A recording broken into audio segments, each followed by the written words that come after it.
Have you ever wondered why some people prefer salty snacks, while others seem hopelessly romanticized by the thought of something sweet? Or how the idea of a fish taco may tickle the taste buds of some people while repulsing others? It's more than simply upbringing and exposure. Science can actually impact your gastronomic preferences. Today, we're peering into the intriguing world of food and genetics to discover the real reason that you like or dislike specific meals. From the blandness of broccoli to the sweetness of strawberries, our genes play an important part in crafting our unique flavor landscapes. But before we put on our Bill Nye the Science Guy caps, make sure you subscribe and leave us a comment to let us know what other tasty topics you want to hear about. Our taste preferences are significantly influenced by our genetic makeup, which can shape how we perceive different flavors.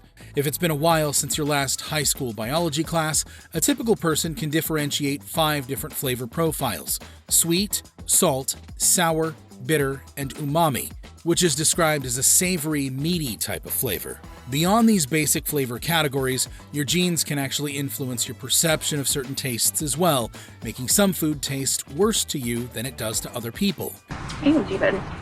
These individuals are called super tasters and make up for about 25% of the population. Women are more often super tasters than men. A super taster typically can't stand the taste of cruciferous vegetables such as broccoli, cauliflower, cabbage, or kale, as these veggies will taste intolerably bitter. The impact of genetics on taste is evident from early experiences, extending from in utero development to breastfeeding. These early food encounters contribute substantially to shaping our food preferences, and their influence is comparable to that of genetic factors in determining our likes and dislikes. I like what I like. As time progresses, taste preferences undergo changes. This evolution is attributed to shifts in taste bud numbers and sensitivity, hormonal fluctuations, and exposure to different flavors. A study by the Henry Ford Health System emphasizes that while genetics are a significant component in taste preferences, they're not the sole determinant. Preferences can be acquired and modified over time, indicating that even if individuals have a genetic predisposition to dislike certain foods, repeated exposure and diverse preparation methods can lead them to appreciate and enjoy those foods. You convinced me. Let's put on our scientist hats and dive in a little deeper. Ready? Now, our genes and the foods we like or dislike are engaged in a captivating dance as scientists unravel a story of 481 genome regions connected to our eating habits and food preferences, as reported in Scientific American. Though this study hasn't been peer-reviewed yet, it suggests that our DNA significantly shapes what we enjoy eating. The University of Colorado School of Medicine also conducted a groundbreaking study, revealing that our genetic makeup influences our taste for specific foods like tea, tobacco, and grapes. This research might enhance our understanding of individual nutritional needs and potential health risks, tailoring dietary recommendations based on our genetic profile. Verywell Health adds another layer to this tale by explaining how our genes might make us inclined to prefer certain flavors, whether it's a love for sweets or a dislike for bitter greens. These preferences aren't just about enjoyment, they carry implications for our health. Individuals with a genetic tendency towards high-calorie foods may possess gene variants linked to obesity and lower activity levels. As science and the use of AI tools in health and wellness progresses, unraveling more layers about the genetics of taste could revolutionize how we approach diet and nutrition. This journey may uncover more about how our genes influence our food choices, paving the way for a more personalized nutrition strategy, tailored to flavors that you love to eat. Think of it this way. If you have genes that pull you to sweets, you might be more prone to diseases like diabetes. The delicate relationship between our genes and food preferences is a fascinating area of study that has significant health implications. According to some studies, our genetic makeup can heavily influence our taste preferences, which in turn affects our dietary choices and overall health. I want to have it all. Is that too much to ask? The University of Edinburgh's research further underscores this connection by identifying over 1,400 genetic variations associated with our liking for certain foods.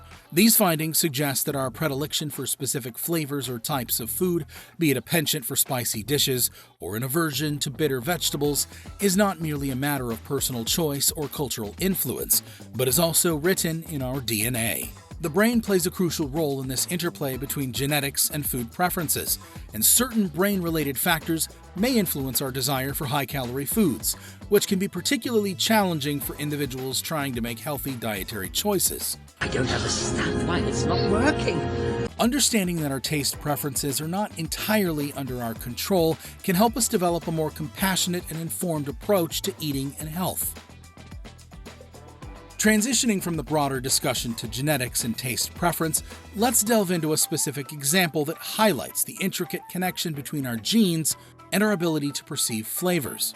Phenylthiocarbamide, say that 3 times fast, better known as PTC, serves as a fascinating case study in the genetic basis for bitter taste perception, offering a glimpse into the complex world of taste genetics. PTC is found in foods such as cabbage, cottage and cheddar cheese, coffee, colas, grapefruit, and sauerkraut. PTC has puzzled scientists for decades due to its remarkable ability to taste intensely bitter to some individuals while being virtually tasteless to others.